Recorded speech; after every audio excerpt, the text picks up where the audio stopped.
বই পড়তে ভারী মজা। কথায় রয়েছে book is the best company.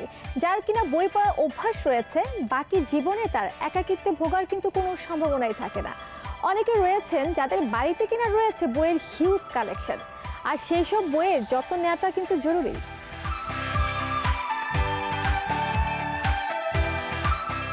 এমন কোনো মানুষ আছেন যিনি বুক লাভার না, সো যারা আর কি বই খাতার যত্নটা করতে চান তাদেরকে আমি যেটা বলবো, যখন একটু ছাদে সুযোগ পাবেন, বারান্দায় সুযোগ পাবেন একটু রোদে মেলে দিতে, এবং সেখান থেকে বইগুলো দেখবেন যে বই যদি আপনি যত্ন করে রাখেন এবং যে বইগুলো ছিঁড়ে গেছে সেগুলো আপনি চেষ্টা করেন বাধাই করে খুব সুন্দর করে আপনি এটা শেলফে সেট করে রাখতে, এবং শেলফটা খুব ভালো করে ক্লিন করে অ্যাটলিস্ট একদিন পুরো একদম সেলফ হচ্ছে বুকলেস অবস্থায় রাখবেন, যাতে খুব সুন্দর করে পুরো সেলফটা নিট অ্যান্ড ক্লিন এবং পুরোপুরি শুকিয়ে যায়।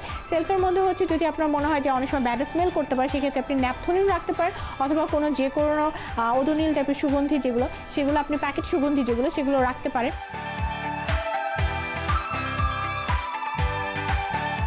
গুছিয়ে রাখার সিস্টেমটা হচ্ছে আপনার সবচেয়ে ভারী বুকগুলো থাকবে দুপাশে এবং মাঝখানে থাকবে আপনার কম সাইজের বা ছোটো সাইজের বইগুলো। কারণ আপনি যদি এক সাইডে ভারী বুকগুলো রাখেন সেক্ষেত্রে যে সমস্যাটা হবে, আপনার এক সাইডের যদি তাকটা হয়তো একটু ঝুলে যেতে পারে, কার্ভ হয়ে যেতে পারে, এবং বাকি জায়গাগুলো হয়তো বা একটু উঠে যেতে পারে। তো সেই ক্ষেত্রে আপনি যদি একটু মিলিয়ে রাখেন, আপনি একটু যদি মিলিয়ে উপন্যাস রাখেন, গল্প কবিতা রাখেন, তাহলে আপনারও পরবর্তী সময় বইগুলো খুঁজতে বা আপনার কাউকে দিতে কিন্তু খুব ইজি হয়ে যাবে। এবং সেটার সামনে আপনি ছোটো কিছু মোম রাখতে পারেন, ছোটো কিছু পুতুল রাখতে পারেন, শোকেসের সাজানোর মতো যে জিনিসগুলো থাকে সেগুলো রাখতে পারেন, অথবা ফ্লাওয়ারের কোনো একটা ছবি ওখানে রাখতে পারেন।